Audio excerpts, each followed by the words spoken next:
वक्त जैसा बलवान नहीं और हालात के हाथों मजबूर जैसा कोई मजबूर नहीं। यह बात मैं इसलिए कह रहा हूं कि इन दिनों बदली बदली सी सरकार नज़र आ रही हैं।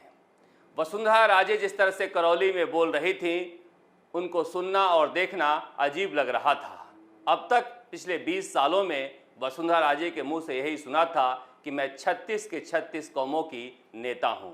हर वक्त वह 36 की 36 कौमों की बात करती थीं, मगर हालात इतने खराब हो चुके हैं राजस्थान की राजनीति में उनके लिए कि उन्हें लगता है कि 36 कौम छोड़ो, हिंदुत्व के रास्ते शायद बीजेपी की राजनीति की धुरी में फिर से वापसी कर सकते हैं।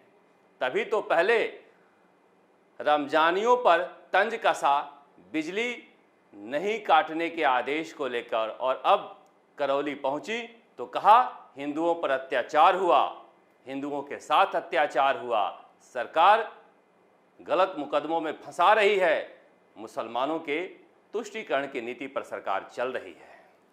इस तरह की भाषा शायद किसी ने वसुंधरा राजे के मुंह से नहीं सुना होगा। तो क्या वसुंधरा राजे को अब लग गया है कि अब हालात बदल चुके हैं, अब वह बीजेपी नहीं है, बीजेपी काफ़ी आगे निकल चुकी है।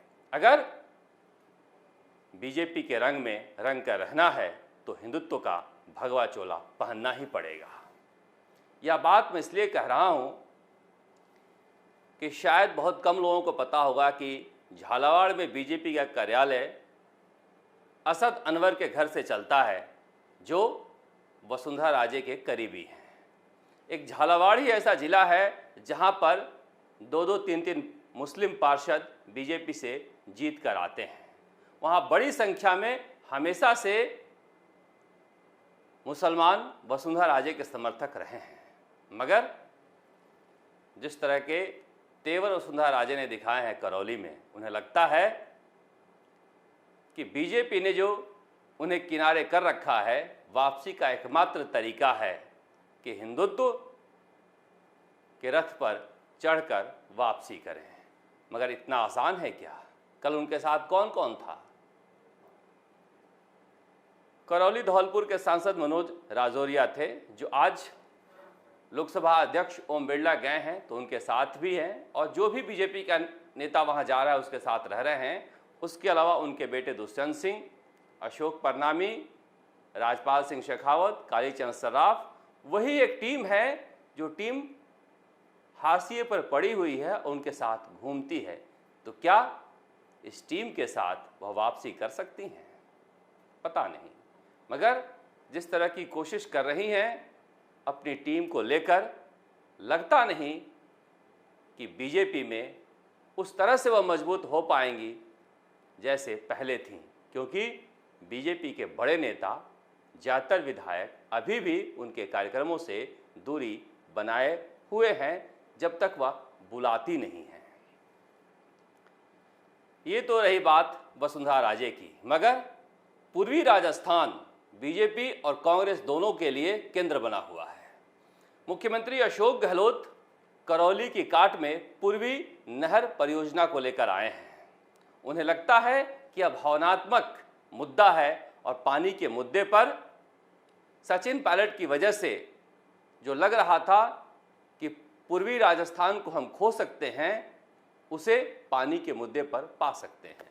और बीजेपी को लगता है कि करौली जैसा मुद्दा तुरूप का पत्ता साबित हो सकता है, इसलिए इसे पकड़े रहे हैं। इसीलिए तेजस्वी सूर्या समेत बीजेपी के प्रदेश अध्यक्ष सतीश पूनिया भी करौली के लिए रवाना हुए। हालांकि जितनी बड़ी गाड़ियों का काफिला लेकर वह गए हैं, पुलिस उन्हें रोक रही है, जाने नहीं दे रही है, मगर इसके बावजूद बीजेपी कोशिश कर रही है कि करौली के जरिए पूर्वी राजस्थान में हिंदू मुसलमान के बीच जो खाई पैदा हुई है उसमें वोटों की फसल उगाई जाए, क्योंकि करौली के दंगे में गलती सरकार की रही है, गलती प्रशासन की रही है, इंटेलिजेंस फेल्योर रहा है। इसलिए बीजेपी के पास मुद्दा भी है और कांग्रेस इस पर उंगली उठा भी नहीं सकती है। मगर क्या पूर्वी राजस्थान हिंदू मुसलमान और नहर परियोजना के बीच बंटकर वोट देगा, ऐसा लगता नहीं है। पिछली बार किस मुद्दे पर वोट दिया था आप सबको पता है, वह मुद्दा आज भी है। कहते हैं उस इलाके में अगर गुर्जर और मीणा एक साथ हो जाएं तो शायद किसी भी वोट बूथ पर किसी को वोट डालने नहीं दें। पिछली बार उन्हीं की एकता का नतीजा था। तो क्या है यह एकता इस बार जारी रह पाएगी? मैं इसलिए कह रहा हूं कि जो मैं सूची देख रहा था कि कितने लोग अरेस्ट हुए हैं, खासकर हिंदुओं में, तो सबसे ज़्यादा संख्या गुर्जर युवाओं के थे जो करौली हिंसा में अरेस्ट हुए हैं। वहाँ जिस तरह के हालात पनपे हुए हैं, कांग्रेस नहर परियोजना लाकर अपना आधार मजबूत नहीं कर सकती है, क्योंकि जिन उम्मीदों पर कांग्रेस को वहाँ वोट मिले थे वो उम्मीदें पूरी नहीं हो पाई है। फिर उनकी उम्मीदें सचिन पायलट कहाँ हैं? सचिन पायलट करौली हिंसा से दूरी बनाए हुए हैं। हालांकि उन्होंने बोला है और कहा है कि जो भी दोषी है उसे नहीं बख्शा जाए, मगर इस पर राजनीति करने से परहेज कर रहे हैं, क्योंकि उन्हें लगता है कि यही उनका मजबूत किला है। किसी तरह से इस बवंडर को बीत जाने दिया जाए, क्योंकि राजनीति इसी इलाके से उन्हें करनी है, भले ही उनकी नज़र पूरे राजस्थान पर हो। करौली के स्वर्गीय कर्नल किरोड़ी सिंह बैसला अब नहीं रहे हैं, मगर जिस तरह से बड़ी संख्या में नेता उनके दर पर जा रहे हैं, यह दिखाता है उस व्यक्ति की शख्सियत को। हर कोई जा रहा है, क्योंकि हर कोई समझता है जब ये नारे लगते हैं कि बैसला तेरी यही कमाई, तूने सोई कौम जगाई, तो समझना चाहिए कि गुर्जर किस तरह से भावनात्मक रूप से कर्नल किरोड़ी सिंह बैसला से जुड़े हुए थे। और आज लोकसभा अध्यक्ष ओम बिरला भी वहाँ पहुँचे हुए हैं। कल वसुंधरा राजे गई थी, दिया कुमारी गई थी, उससे पहले किरोड़ी लाल मीणा गए थे, राज्यवर्धन सिंह राठौड़ गए थे और सचिन पायलट तो गए ही थे।